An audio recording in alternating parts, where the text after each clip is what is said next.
collecting and preserving the history of the Amish. An Amish woman's education ends at age 14.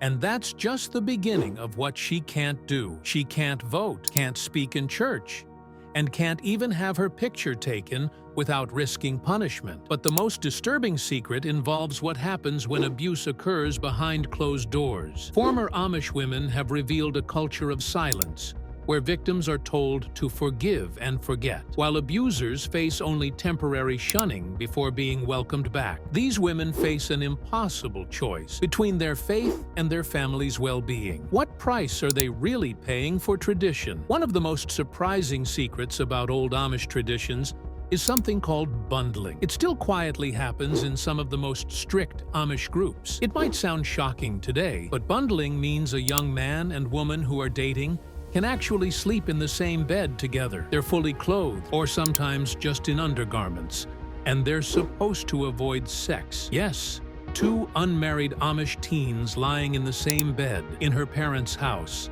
as part of courtship. That's how it works. A former Amish woman named Saloma Miller Furlong explained how this was normal where she grew up. She said the boy would bring the girl home after a Sunday singing, then take off just his coat, shoes, and hat, and lie next to her in bed. They would kiss and cuddle, which the Amish call schmunzling, but they weren't supposed to go all the way. In older times, some families even put a wooden board under the covers between the two to stop any touching. This was called a bundling board, and it came from European ancestors who used it when space was tight. The idea was to let young couples feel close and talk all night without committing what the church calls a carnal sin. But it was risky. It often led to pregnancy. Furlong even said, needless to say, bed courtship often leads to pregnancy before marriage. That was just how it was. But, in her words, the Amish elders preferred that kind of mistake, because if a girl got pregnant, they could fix it fast by making the couple marry. That way,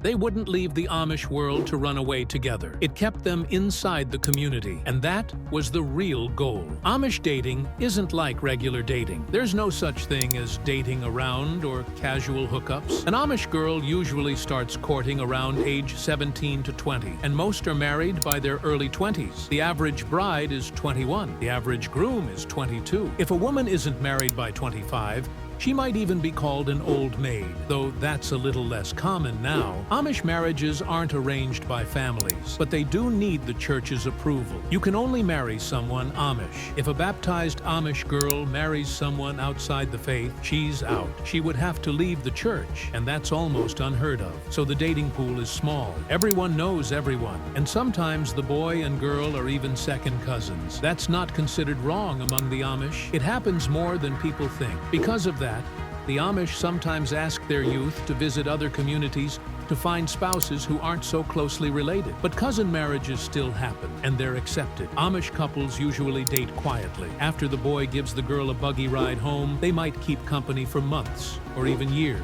They meet mostly on Sundays or during youth gatherings. A lot of their courtship happens at home, sometimes in the kitchen, sometimes in the living room, or after the family has gone to bed. That's when the idea of bundling can become tempting again. Premarital sex is officially forbidden, but if a couple breaks that rule, they must confess before getting married. That confession has to happen with the church ministers. The couple must admit their sin and be forgiven before the wedding can move forward, and there's absolutely no living together before marriage. That would get you shunned right away. Marriage is a huge life change for an Amish woman. It's often the first time she leaves her parents' home. Once married, she moves in with her husband and becomes a homemaker almost immediately. The wedding day itself is very different from what most people imagine. Amish weddings happen in late fall, usually in October, November, or December. They take place on Tuesdays or Thursdays, never weekends, because that would get in the way of church or farming. The wedding happens at the bride's home, sometimes in a barn or shop if it's big enough. There's a long church service in the morning, then a massive meal. The guest list can be huge. Some weddings have 300 or even 400 people. The bride wears a brand new dress, but not white. It's usually blue or purple. That same dress becomes her church dress after the wedding. There are no rings, no big kiss, no flashy ceremony, just quiet vows and prayers. Afterward, there's a big feast. singing, and sometimes little pranks played by the other youth. They might hide the newlyweds' buggy or do something silly, but the most surprising part comes that night. The couple doesn't go on a honeymoon or even get privacy. They actually stay at the bride's parents' house on their wedding night. And not just sleeping, they stay up talking with family, mom, dad, siblings, and in-laws. It's not a romantic night. One Amish writer even joked that Amish wedding nights are boring. But the point is to bring the two families closer. That first night is about bonding, not passion. Later, the couple will go around visiting relatives, a tradition called bride's days. They don't usually take a honeymoon, maybe a short train ride if they're more modern, but that's rare. And once they're married, there's no way out. Divorce is not allowed. It's not even a question. The only way the marriage ends is if one person dies. Even if the couple separates, they're still married in the church's eyes. If a woman legally divorces her husband using outside law, she's kicked out of the church completely. That's why Amish women are taught from a young age to stay in the marriage no matter what. They're expected to be obedient, patient, and forgiving, even if their husband is harsh or cruel. If there's serious abuse or cheating, the woman might secretly go live with relatives, but she's still married. The church keeps it quiet. There's a lot of pressure to just work things out and not leave. That's the reality Amish women live with. When a girl says, "I do" in the Amish world, she knows it's forever. She has no real way to walk away. And many outsiders don't realize how absolute that promise really is. In Amish communities, most women grow up knowing one thing very clearly. They're expected to become mothers, not just 1 or 2 kids either. On average, Amish families have 6 to 8 children. In many cases, there are even more. About 1 in every 10 Amish families has 10 or more kids. This isn't by accident. It's exactly how they want it. Girls are taught from the start that children are blessings sent from God. If He gives you 10, then you accept 10. That belief runs deep in their faith and culture. It's a huge contrast compared to modern families in the US, where most couples only have 1 or 2 children. That difference is one big reason the Amish population is growing so fast. In 2020, there were about 34,000 Amish people in North America. By 2024, that number had already grown past 4,000. The reason is simple.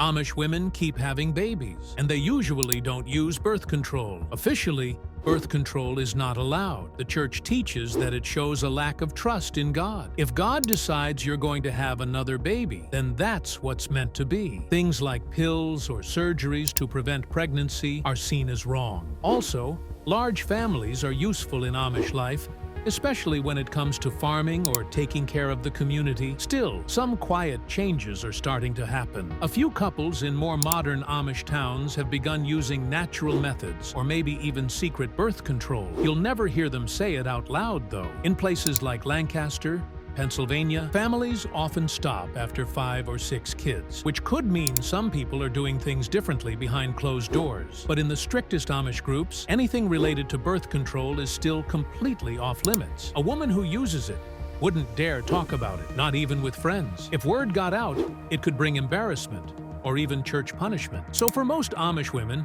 pregnancy is something they expect often. Let's say a woman marries at 21 and ends up with 7 kids, having a new baby every 18 to 24 months. That means she might spend nearly all of her 20s and early 30s either pregnant or breastfeeding. That's over a decade of her body constantly changing, recovering, and starting over again. But even though babies are deeply loved, being pregnant isn't something that's talked about much. It's almost a quiet secret. In Amish culture, it's seen as immodest to mention pregnancy openly. It reminds people of what causes it, which they don't like to bring up in public. Most women don't announce it. They just let people figure it out when it becomes obvious. Sometimes even close friends won't know. You just show up and there's a new baby, or one clearly on the way. Even when it's plain to see, no one talks about it, not even to say congratulations. Saying pregnant is avoided. They might whisper with child in private, but even that can feel too bold. Their newspaper, The Budget, used to avoid the word pregnant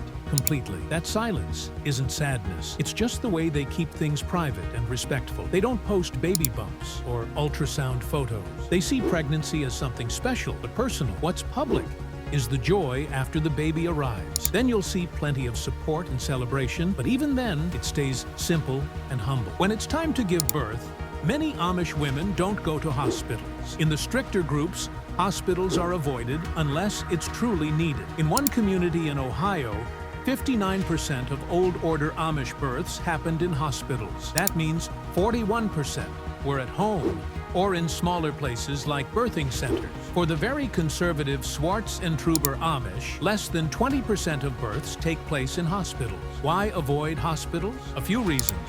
One is money. The Amish usually don't have health insurance. They pay cash for everything. A home birth is much cheaper. Another reason is comfort. Being at home or with a midwife who understands your way of life is less stressful. And some families live far from hospitals and don't drive, which makes getting there hard. Midwives are important. Sometimes they're Amish women. Other times, they're outside nurses who specialize in Amish births. Many have years of experience and know when to call a doctor if something goes wrong. Some areas even have special clinics just for this. In Indiana, there's New Eden Care Center. In Ohio, there's Mount Eaton Care Center. These places feel more like homes than hospitals and were made for Amish mothers. Some people might think giving birth without high-tech tools is risky, but the Amish are very careful. If there's a serious problem, they go to a hospital. C-sections, twins, or breech babies all get proper care. But when things are normal, most women prefer to stay home. One Amish writer, Lavina Eicher, shared her story. Her first daughter was born on a hot June night in her own home. No air conditioning, no hospital bed, just her aunt, a trusted midwife, and a local doctor who had known the family for years. Her mother stayed by her side afterward to help with breastfeeding. That kind of support is common. No fancy stuff, just love, sweat, and patience. After giving birth, Amish women rest for about 10 days. No big party, no baby showers. Those are seen as too prideful. Instead, other women bring meals, help with laundry, or watch the older kids. In some communities, there's even a babysitting day where one woman watches several children while the others catch up on sleep or housework. It's all about helping each other without making a big show out of it. But there's something else that most people don't know about Amish motherhood. Because they marry within their group over and over for generations, they've ended up with a very small gene pool. This has led to some heartbreaking problems. Genetic disorders are more common among Amish babies. These include rare conditions like maple syrup urine disease, dwarfism, or serious metabolic problems. In some communities, 1 in 10 children may have one of these rare conditions. It's a quiet crisis. One of the most hidden parts of Amish women's lives is how much they're expected to obey. In their world, men are in charge of almost everything, at home and in church. Women are raised to stay quiet, take care of the house, and always support the decisions made by their father, husband, or church leaders. These church leaders are always men, and they hold serious power over women's lives. Even though a wife might have some quiet influence in family matters, when there's a disagreement, she's taught to give in. One Amish publication from Ohio even stated that the husband is the God-delegated authority over his wife and is responsible for everything she does. That means if she acts wrongly, it's seen as the husband's failure too. When a woman gets baptized and married, she's basically placed under male protection. If her marriage is kind and loving, that can feel safe. But if it's abusive, that same protection becomes a trap. And because Amish life is so closed off, if a woman is suffering, her only option is to speak to male church leaders. But those leaders often care more about keeping the marriage and the church's reputation than about her pain. Amish women have no real voice in church decisions. When issues are discussed in church meetings,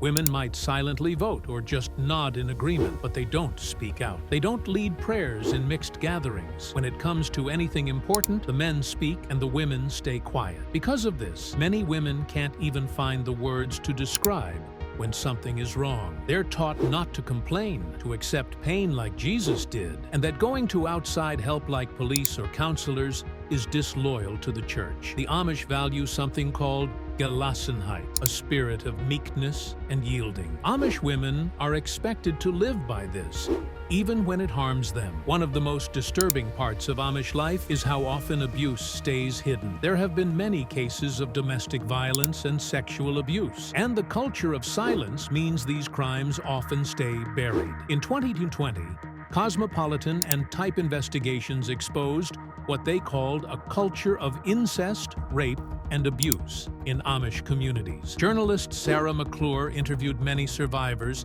and found that sexual abuse was something many people knew about, but no one talked about. Victims included girls and women who were abused by their fathers, brothers, neighbors, and even preachers. One woman, using the name Sadie, said she was raped by her father and brothers. When the truth finally came out, her father was only punished by a 6-week shunning. That means people didn't eat with him or talk to him for a while. But after he apologized in church, he was welcomed back and continued abusing his children for years. In Sadie's case, it was only when someone outside the community tipped off the police that any real action was taken. But even then, the family begged the judge to go easy on him. The girl's own mother asked the court to keep him out of jail. And shockingly, he didn't go to prison. He only got probation. This wasn't a one-time mistake by the courts. In some Amish areas, local authorities often hesitate to punish Amish men harshly, either out of sympathy or pressure from the community. So,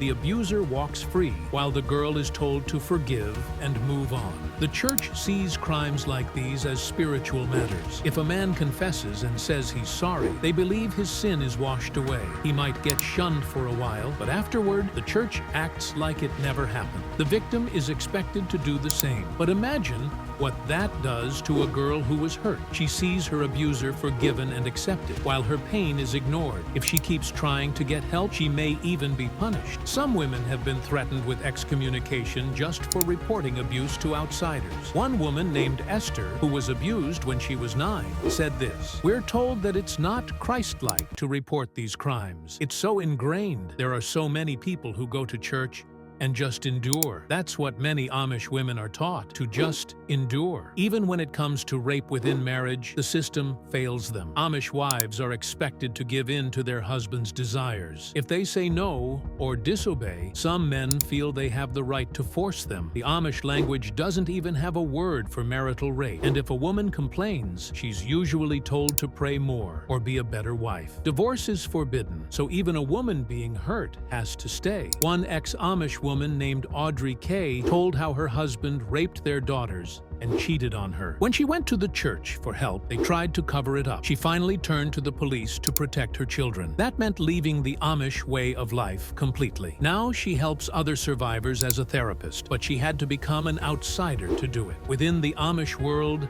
silence still rules. This silence is protected by the threat of shunning. If a woman dares to run away, report abuse, or marry someone from outside, she can be excommunicated. That means her family won't eat with her, ride in a buggy with her, or even speak to her. She becomes invisible. And for someone raised Amish, this isn't just about losing her family and friends. It feels like risking her soul. Many Amish believe that leaving the church means going to hell. Misty Griffin, who left, said in her church they didn't even speak of people who left. If you left, you were going straight to hell. In Amish communities, something surprising happens to girls when they turn 13 or 14. That's when school ends for good. They stop right after 8th grade. There's no high school, no college, not even a chance at it. This isn't an accident. It's how their world is built. The Amish believe too much education leads to pride, to big dreams, to things that might pull their children away from the farm, from the church, from God. So they limit it. Amish children go to small one-room schools run by the community, not the government. Often the teacher is just a teenager herself, maybe 18 or 19, who also only studied up to the 8th grade. After that,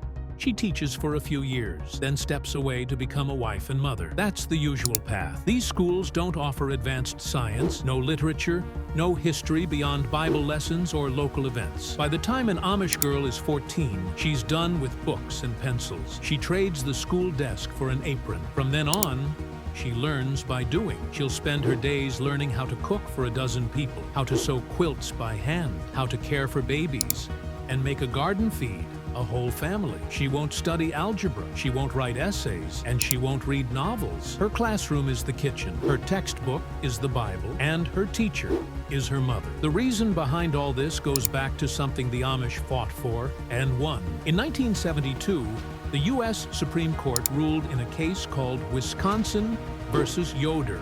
that Amish families had the right to stop sending their kids to school after 8th grade. That ruling changed everything.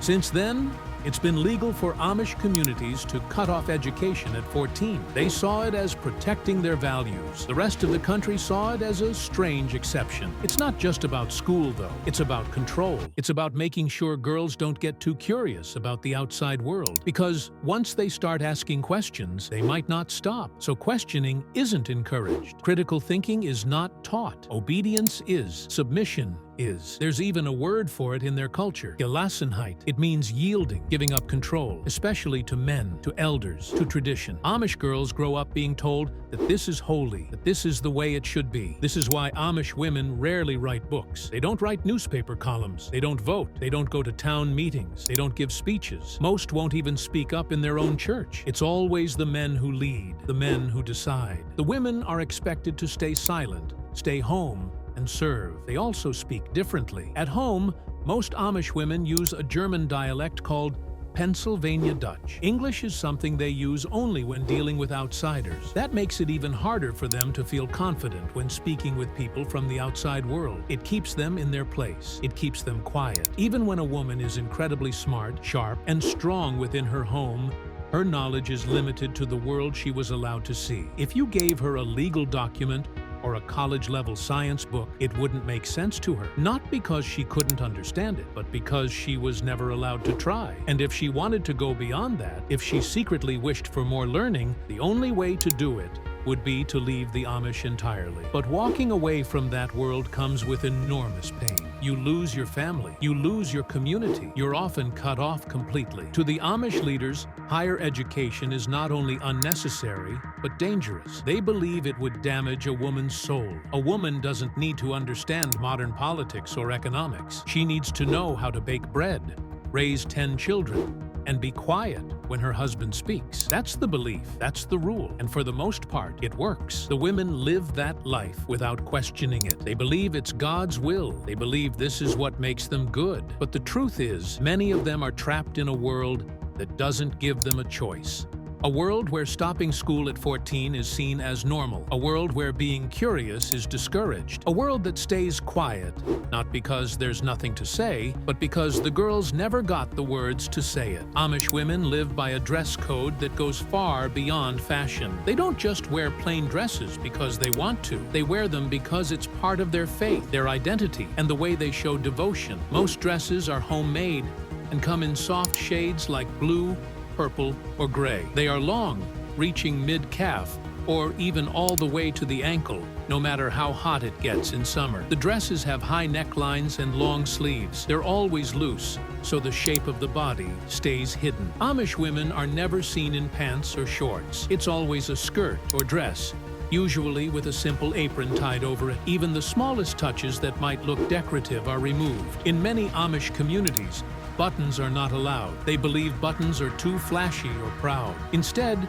they'll use straight pins or tiny hooks to close the dress. There's no jewelry of any kind, no earrings, no necklaces, no bracelets. Even wedding rings are not worn in many groups. Wearing a gold band would be seen as vain. They believe a woman's worth should come from her heart and her actions, not what she wears. That's why makeup is also completely off limits. No lipstick, no nail polish, not even perfume. Plucking eyebrows would be considered too focused on looks. To the Amish, beauty should be natural and never something to draw attention. You can even tell if a woman is married just by how she dresses. It's not flashy or obvious, but the signs are there if you know where to look. In Lancaster County, Pennsylvania, for example, all married women wear a white prayer cap made of organdy. Girls who haven't been baptized might still wear a black bonnet over their white cap when they go out. But once they're married, the white cap is worn at all times. Amish men show they're married by growing a beard. Women don't wear a ring. They keep wearing their cap and sometimes switch to slightly darker dresses. But there's never a diamond, never a proposal with a ring, and never a wedding photo. And that brings us to something else the Amish avoid completely: cameras. Amish women will not pose for photos. If you try to take their picture, they'll politely turn away or say no. They believe photos go against the biblical commandment that says not to make graven images. But more than that, they believe taking a picture is a form of pride. It's showing off. In many communities, if a baptized woman lets someone take her picture on purpose, she can be warned or even disciplined by the church. That's why you won't find framed family photos in an Amish home. No portraits of mom and kids hanging in the hallway. No wedding albums. And if you ever see pictures of Amish women, they're usually taken from far away or without them looking. Many believe it's better to stay unseen by the outside world, to live quietly, to stay humble.